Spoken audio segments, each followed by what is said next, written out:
Gandhi your, इसको English में गांधी एर्रा बोला जाता है। महात्मा गांधी का जन्म 2 अक्टूबर 1869 ईस्वी को गुजरात के पोरबंदर में हुआ। इनका पूरा नाम मोहनदास करमचंद गांधी था, जबकि प्यार से इन्हें लोग भाई कहते थे। इनके पिता करमचंद गांधी पोरबंदर के थे और राजकोट तथा बीकानेर रियासतों के दीवाने थे। दीवान मतलब वकील थे। इनकी माता पुतलीबाई थी और 1883 ईस्वी में जब इनका मृत्यु प्राप्त हुआ तो उस टाइम महात्मा गांधी 13 वर्ष के थे। कस्तूरबा गांधी से इनका विवाह हुआ। इनके पत्नी का नाम कस्तूरबा गांधी।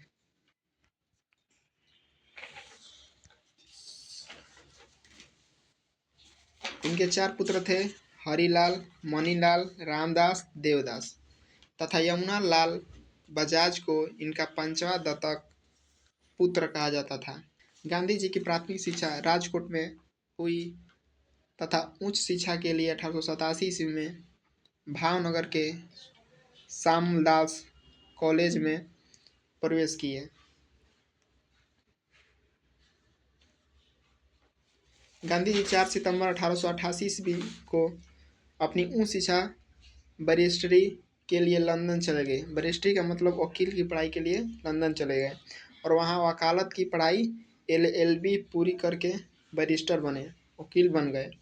1891 ईस्वी में पढ़ाई पूरी कर भारत लौट गए। 1891 ईस्वी में पढ़ाई पूरी कर भारत लौट गए और बम्बई तथा राजकोट में वकालत आरंभ की। एक गुजराती व्यापारी दादा अब्दुल्ला का केस लड़ने के लिए 1893 ईस्वी में वो दक्षिण अफ्रीका के ट्रांसवाल की राजधानी प्रिटोरिया चले गए, जहां उन्हें रंगभेद का सामना करना पड़ा।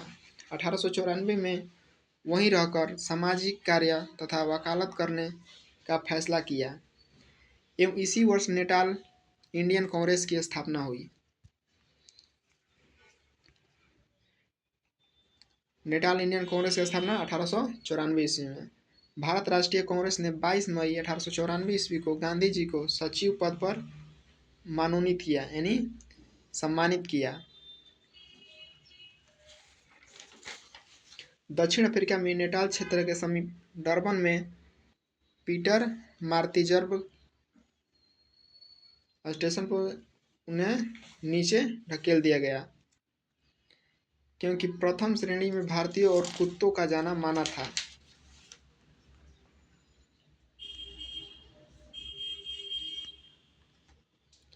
इस घटना के बाद ब्रिटिश सरकार को गांधी से माफी मांगनी पड़ी। दक्षिण अफ्रीका में महात्मा गांधी ने भारतीयों के लिए अपना पहला सत्याग्रह किया, चंपारण सत्याग्रह।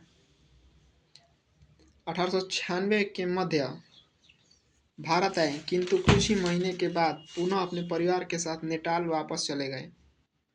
1899 ईस्वी में गांधी जी ने ब्रिटिश सेना के लिए बोअर युद्ध में भारतीय एम्बुलेंस सेवा तैयार किए थे। 1901 ईस्वी में भारत रवाना हुए तथा दक्षिण अफ्रीका में बसे भारतीयों को आश्वासन दिया कि वे जब भी आवश्यकता महसूस करेंगे वे वापस लौट आएंगे। गांधी जी 1901 ईस्वी में पहली बार कांग्रेस के कलकत्ता अधिवेशन में भाग लिया। 1902 ईस्वी में भारतीय समुदाय द्वारा बुलाए जाने पर दक्षिण अफ्रीका पुनः वापस लौटे।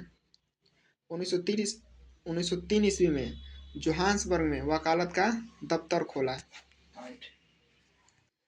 इन्होंने 1904 ईस्वी में दक्षिण अफ्रीका में शिल्पकार कालेनवाल्क की मदद से फिनिक्स फॉर्म की स्थापना किया। महात्मा गांधी ने इंडियन ओपिनियन नामक साप्ताहिक पत्रिका लिखी, जो कई भाषाओं में प्रकाशित हुआ, किंतु इसका प्रकाशन उर्दू में नहीं हुआ।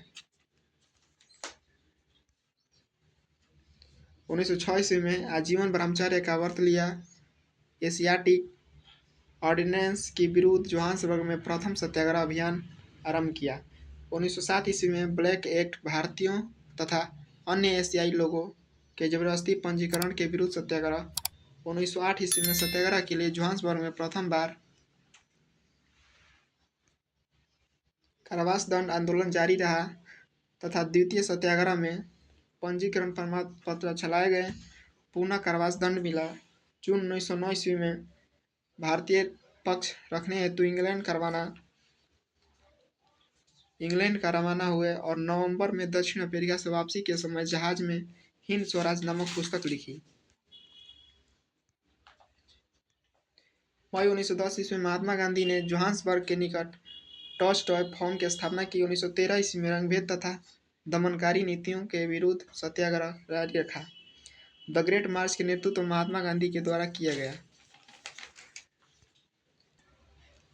जिसमें 2000 भारतीय खाद्यान्न कर्मियों ने न्यूकासल से नेटाल तक की पदयात्रा की। दक्षिण अफ्रीका में ही महात्मा गांधी ने गोपाल कृष्ण गोखले को अपना राजनीतिक गुरु मान लिया। महात्मा गांधी आंदोलन की प्रेरणा रूस के विद्वान लियो टॉलस्टॉय से मिली। इन्हीं से महात्मा गांधी सर्वाधिक प्रभावित थे। महात्मा गांधी को भूख हड़ताल की प्रेरणा जर्मन विद्वान रस्किन से मिली। महादेव देसाई महात्मा गांधी के सलाहकार सचिव थे। अमेरिका पत्रकार मिलर महात्मा गांधी का सहयोगी था। 9 जनवरी 1915 ईस्वी को महात्मा गांधी और कस्तूरबा गांधी बम्बई चले गए। उनके स्वागत में फिरोज शाह मेहता का अध्यक्षता में एक नागरिक अभिनंदन की तैयारी की गई, जिसमें डर समुदाय के लोगों ने भाग लिया। इसका नेक्स्ट पार्ट अगले वीडियो में आएगा।